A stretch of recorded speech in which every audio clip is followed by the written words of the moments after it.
Ngayong araw ay i-share ko naman sa inyo kung paano gumawa ng presentation gamit ang Canva.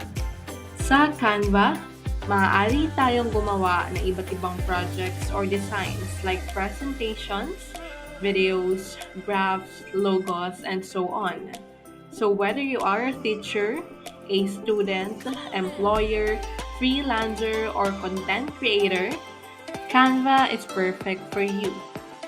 At kung hindi pa naka-install ang Canva sa iyong cellphone, maaari mo itong i-download sa Google Play Store.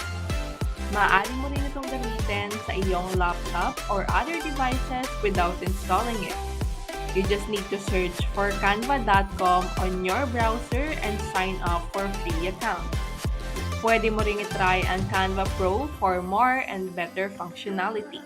This is what it looks like kapag inopen mo ang Canva. And as you can see, ang daming projects na pwedeng gawin dito. Pero ngayong araw ay ipapakita ko muna sa inyo kung paano gumawa ng presentation gamit ang app na ito. Kaya tara, simulan na natin ang paggawa ng presentation. Una, i-search ang presentation para makita lahat ng available templates na maaari nating i-customize o pagkuhanan ng mga ideas sa paggawa ng ating presentation. As you can see, ang daming free templates na maaari nating gamitin for free.